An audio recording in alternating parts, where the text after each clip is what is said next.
You are a pauper who stumbles upon the deal of your life in an old cabin where evil spirits dwell that will make you have very pleasant mornings, as they are tremendous and succulent waifus who possess unimaginable powers. Without a doubt, the best offer of your life. Chapter 1. The anime begins with our protagonist, Kagurashi, a young exorcist who wants to live a peaceful life in a remote village known for having the best hot springs. While he's casually strolling through the village, he encounters an elderly couple being disturbed by a ghost. Koga intervenes and exorcises the ghost with a punch. The elderly couple thanks him and gives him the address of the inn where Koga plans to stay. This inn is known to be the most disturbing one because many years ago, a person's body was found in the hot springs. Since then, the ghost of that person has been appearing to disturb people at the inn. Koga, with his nonchalant attitude, decides to stay there. He's also not financially well off, and it's the only inn where he can afford to live for 1,000 yen.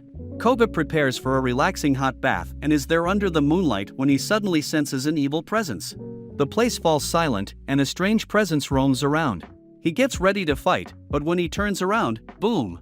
He's faced with enormous ghostly breasts in his face. It turns out the ghost of the place is a beautiful buxom woman who gets angry upon learning that Koga can see her, so she gives him a few smacks for being a pervert and leaves him unconscious. When he wakes up, he finds himself in the lap of Nakai, the inn's landlady and manager, who is a cute and friendly waifu. He also meets the other residents of the inn and is surrounded by beauties. The first busty resident is Nanko, the party-loving drunkard. The second is Sajiri, the ninja with a tough exterior and a large forehead. Lastly, there's Yaya, the cat-loving Nico who enjoys steamy places. These waifus are excited to have Koga as a new tenant, even though they tease him for being assigned to room 204 because, once he arrives in his room, he discovers a massive but shaped dent in the wall. This succulent incident results in Koga's face getting buried in the butt imprint. At that moment, the ghost introduces herself as Yuna, a spirit who was bound to that inn and that room. So, Koga will have to sleep with her. He wonders how to exorcise her, as spirits left unexorcised for too long can turn into evil spirits.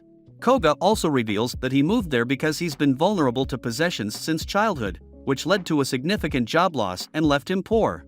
He learned exorcism to help people in danger. The next morning, while Koga is looking for a job, a monk appears at the inn. He came on orders from his clan to exorcise the spirit in the inn. When Yuna sees the enemy, she becomes terrified and is trapped by an electrical spell. Koga senses that something bad is happening and rushes to the room. He overhears the monk attempting to forcefully exorcise Yuna, but she asks him not to do it because she hasn't fulfilled all her human dreams and wishes to make herself happy before finding peace. Koga intervenes, and they have a fight with the monk, who promises to make Yuna happy. However, the monk's excitement causes him to have a nosebleed, which triggers Yuna, creating a poltergeist that sends him flying into the hot springs, where he's unexpectedly blessed by the buxom spirits. It's unclear if this was a punishment or a miracle. Chapter 2. The next morning, the protagonist wakes up in a rather alluring and dangerous situation. He finds himself surrounded by huge pillows, but he soon realizes that he's many meters above the ground. After a morning struggle, he heads for breakfast, where Sajiri threatens him for getting too close to Yuna. Though it's ironic, as Sajiri herself is rather lewd when she's asleep. The protagonist wonders how the other residents can see Yuna as a girl instead of a mere ghostly figure. Nanko resolves the mystery by having him listen to her heartbeats while burying his face in her ample bosom. During breakfast, they hear commotion outside the inn, and it turns out to be the monks seeking revenge against the girls. The protagonist declares that he will take care of all the monsters in the area. However, the waifus tell him to relax and take it easy. Sajiri is a demon slayer girl with impressive skills. Nanko gains more power the drunker she is. The Nico has been possessed by a cat god who plays with everyone. And lastly, Nakai has the good luck charm, like the goddess of fortune.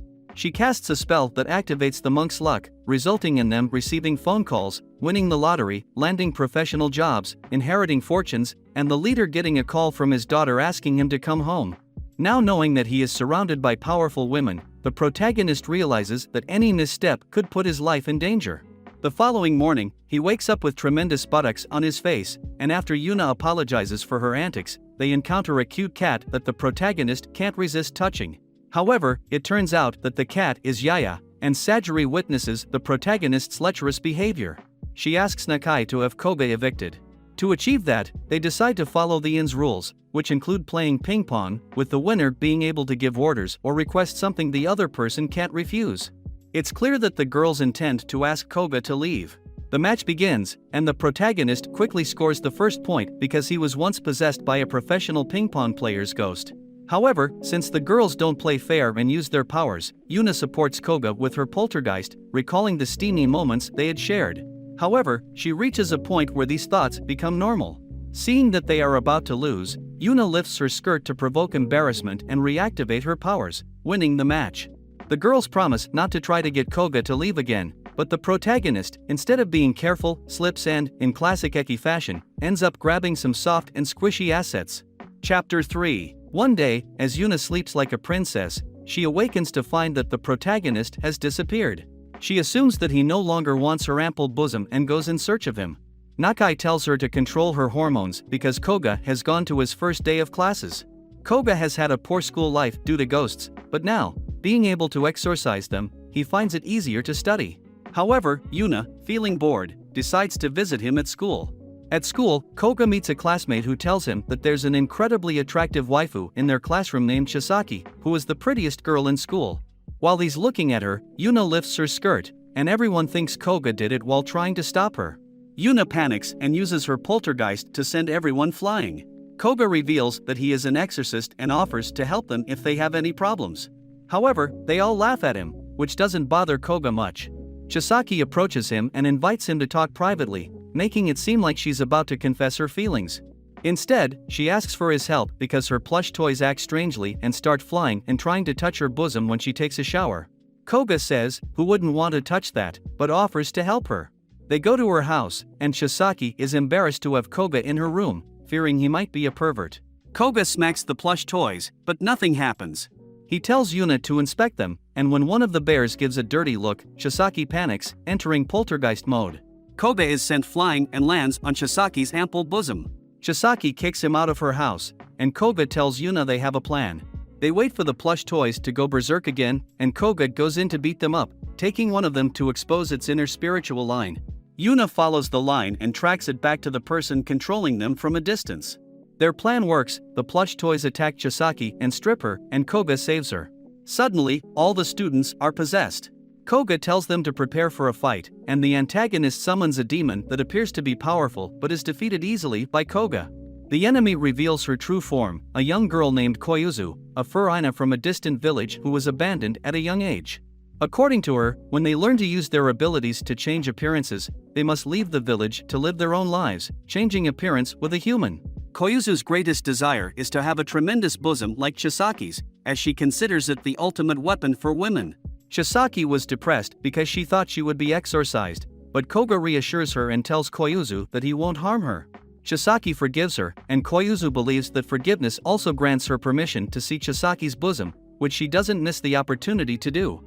Afterward, they take Koyuzu to the inn, where she will stay for a few days, and Yuna will accompany Koga to school with his permission. Chapter 4. In a change of scene, we see a furry mouth devouring people's hair. This malevolent yokai was causing trouble until Sajiri appears to deal with it. After defeating the yokai, someone assigns her a new mission that appears to be crucial, requiring the assistance of someone else. Meanwhile, the protagonist is at school when he encounters Sajiri. Sajiri is a first-year student and the most desired girl in her class. People are shocked when she invites Koga to the rooftop to talk privately. There, she asks him to be her partner in an urgent mission. This mission doesn't allow Yuna to be present, as it could be dangerous for her. Koga agrees, and they arrange to meet in front of a shopping center. While waiting, Koga overhears a girl being harassed by bullies, but when he realizes it's Sajiri, she quickly immobilizes them. They then go to a park, where she hands him some casual clothing. The mission is to eliminate the mist yokai that has been appearing in the park and attacking couples, leaving them naked, both men and women. The plan is to pretend to be a couple to lure out the yokai, and then Sajiri and Koga will exorcise it. Sajiri, who is not accustomed to wearing this kind of clothing, feels uncomfortable and not very feminine. Koga tries to make her feel more comfortable by suggesting they hold hands or link arms to appear as a couple. Blushing, Sajiri follows his advice, and the mist appears. Their clothes start to deteriorate, but Sajiri manages to climb up a post, and Koga, almost in his underwear, uses his strength to disperse the mist with a punch. The mist dissipates, revealing the enemy's position, a giant spider responsible for the chaos. Sajiri purifies its spirit with her exorcist knife, and when it's destroyed, the mist clears, leaving Sajiri and Koga in compromising situations. When they are back at the house, Nakai announces that she's leaving for a hot spring guild for 3 days. However, none of the others know how to cook, and they had scheduled shifts for cooking. Nanko, the drunk, only has potatoes, cookies, and sake. The Nico has cat food, and the ninja has some unusual ingredients. Yuna seems to be the most appealing option to cook, but she was hoping to be eaten for an entirely different reason. Eventually, Koga, who reveals that he was possessed by a master chef, saves the day with his excellent cooking skills. The Nico is particularly impressed and follows Koga everywhere, even into the bathroom while he's showering. The Nico confesses that she loves his food, and he makes her a tray of fish, which she shares with her cat god, and both become enamored with Koga's cooking. Chapter 5. While they are at school, Shisaki wants to know more about Yuna. Koga tells her that the only way to communicate with her is to train like he did, which took him 10 years to be able to interact with ghosts and see them. However, they realize that Yuna can touch anything and interact with the world. So, they begin communicating through a notebook, where they share various details, including some lewd thoughts about Koga and Yuna sleeping together. As they engage in a discussion, Shisaki gets in trouble with the teacher and ends up staying late to tidy up the library.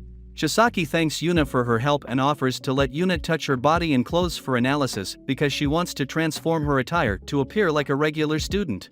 The interaction becomes a bit sensual, and Shisaki ends up stripping down to her underwear. When Koga returns and finds them in a compromising situation, he can't help but wonder what might have happened. Afterward, they go to the rooftop, where Shisaki wants to take a picture with Yuna. Yuna is reluctant because she thinks she looks scary in photos.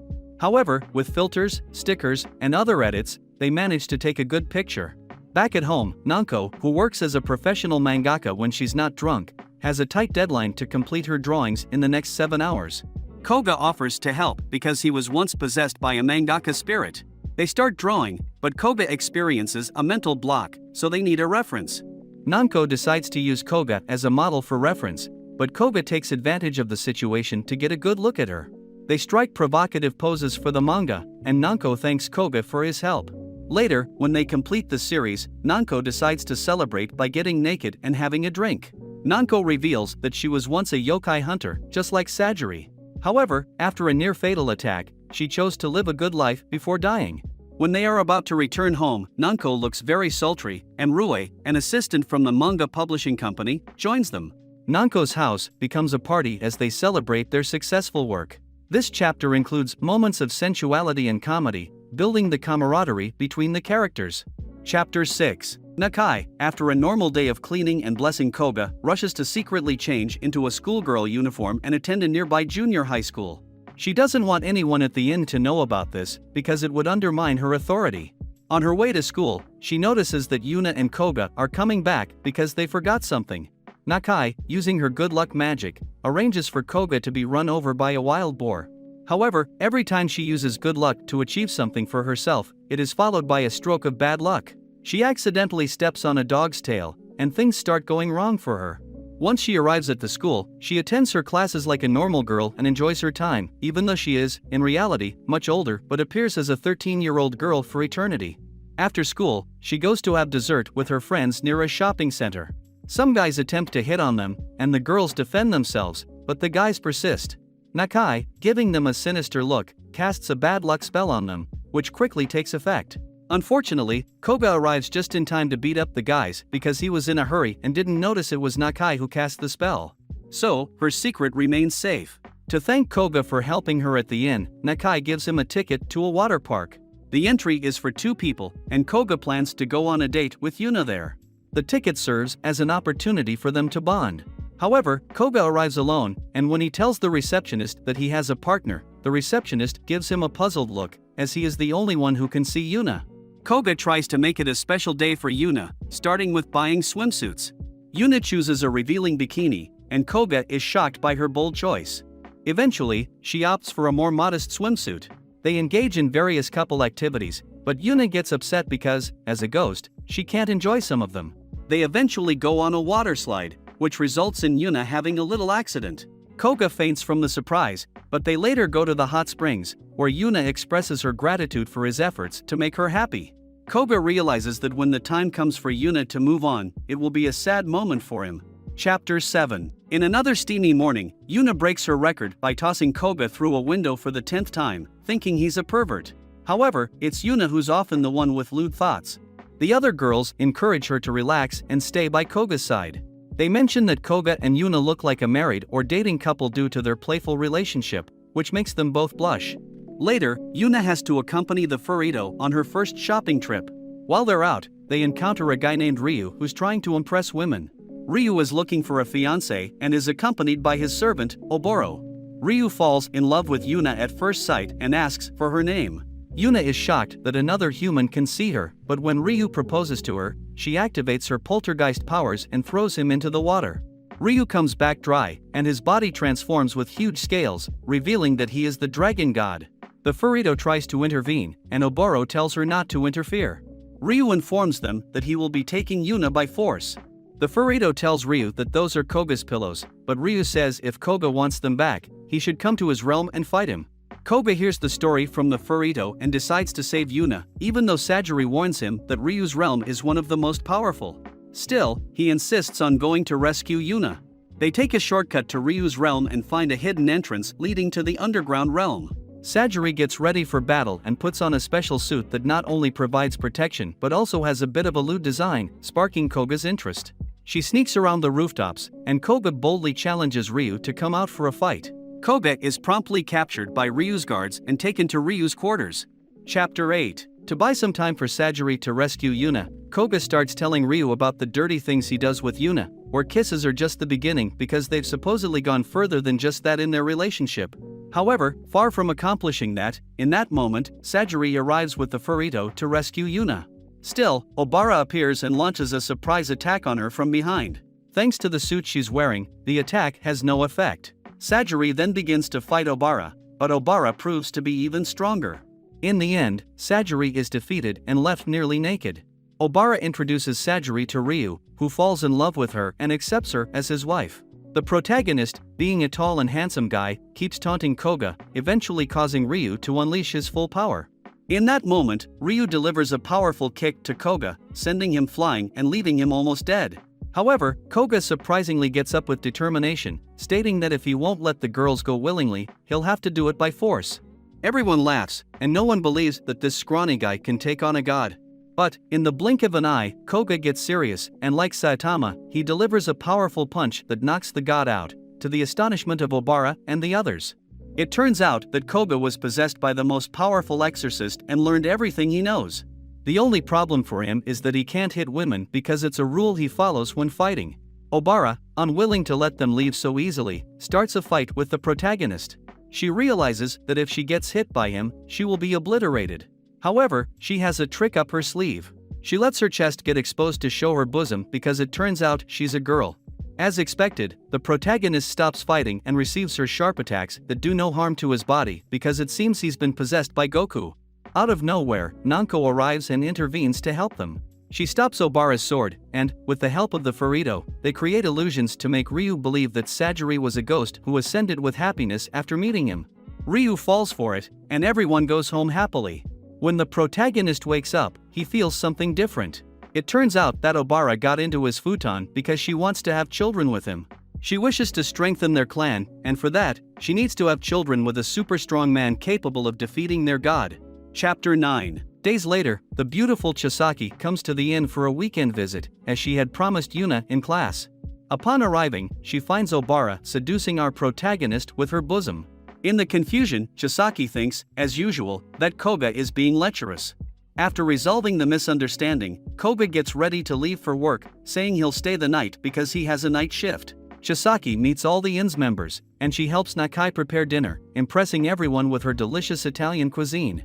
Afterward, they decide to take a shower together, showing off their attractive and slender bodies. Hands on the table, people. After a steamy bath, they go to Yuna's room, where the Furito joins them to sleep. They discuss romantic topics, and the little Furo shows that she can transform into a spectacular Fura. My goodness, I need one of those. The girls tell her that she's too young to think about explicit things, but Koyazu mentions that she learned it all from books that Nanko has. She asks them to say some spicy lines while wearing provocative outfits, leaving the viewers all fired up with their words. Finally, it's time to sleep, and Chisaki experiences a moment of sleep paralysis, also known as the Yuno's hot sleep paralysis. Chisaki, feeling those soft sponges, blushes and makes the ghost comfortable to prevent her from wandering around. When she gets ready to sleep, Koga arrives. It seems he got permission to leave early. He changes and lies down next to Chisaki. The waifu is blushing and tries to escape but is captured by Yuna, who ends up removing her yukata, and in the process, she falls with her bosom on the protagonist's face. Koga doesn't know what's going on, but like a gentleman, he tucks her in. Obara arrives to catch the protagonist, but he tells her that he only plans to do spicy things with a girl he truly falls in love with. This guy fills me with pride, even though he's also a moron. Chisaki, upon hearing that, confirms that the protagonist is not a pervert, and Yuna is the lecherous one who parades around nearly naked. The night passes, and Chisaki can finally leave, but not before warning Yuna to try to be less lecherous. Chapter 10. In school, the boys plan a school trip to the beach. Sajiri becomes nervous upon hearing this because they have the freedom to wear any kind of swimsuit, and she imagines that if she wears her school swimsuit, she'll be ridiculed. Her friend and fellow ninja, Urara, tells her that they need to buy a sexy swimsuit to show off her slim body, but they need a guy's opinion. Ideally, Koga should go with them, as Urara also wants to get to know the guy who defeated a god with a single punch.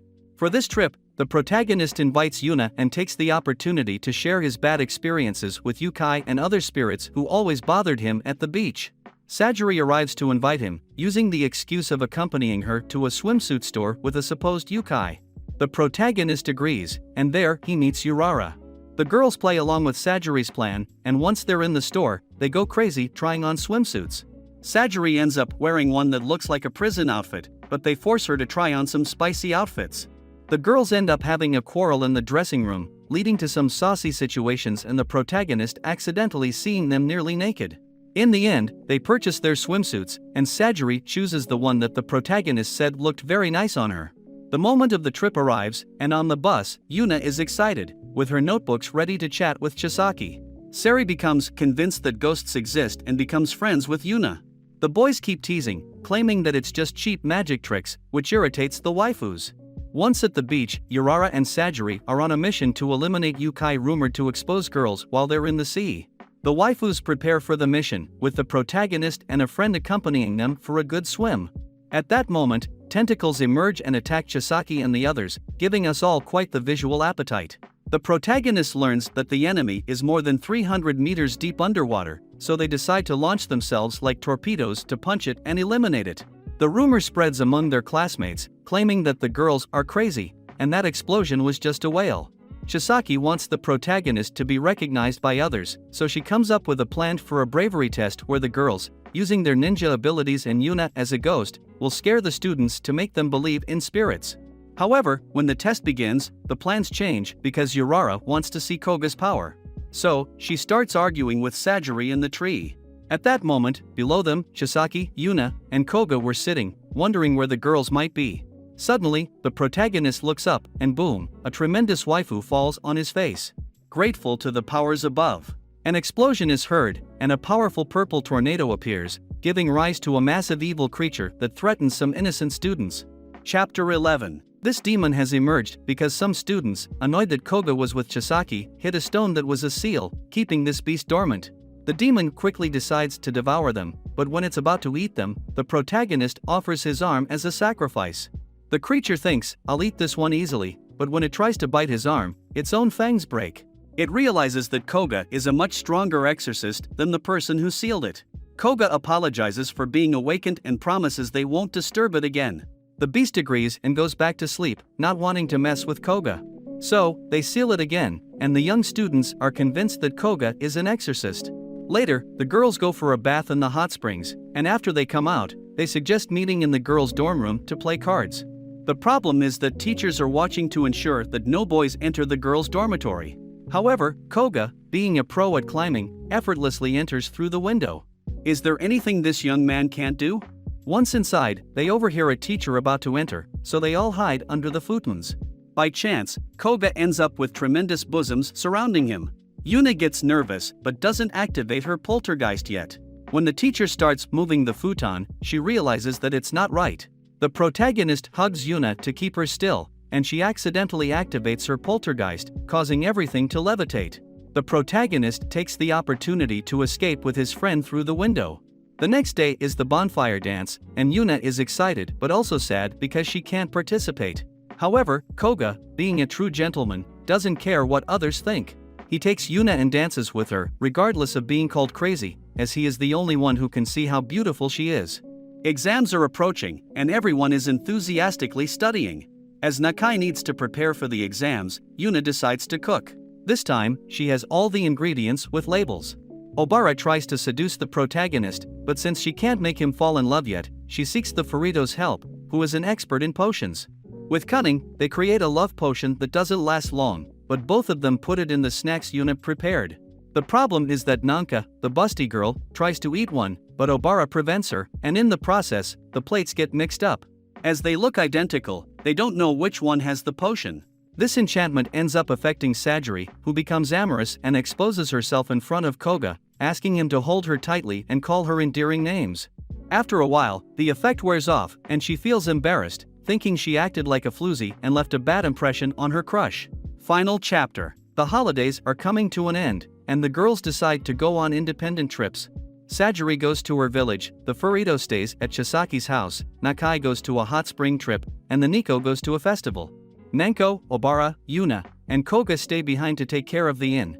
The well-endowed Nanka asks for help to create a manuscript for her manga as quickly as possible, with the reward being a trip to a private beach that Nanko owns. The waifus take advantage of having the protagonist around to get affectionate, and he helps them apply sunscreen to their enticing backs. When it's Yuna's turn, she gets nervous and accidentally sends the protagonist flying. He notices a ghostly girl on a cliff. It turns out there's a story about that girl.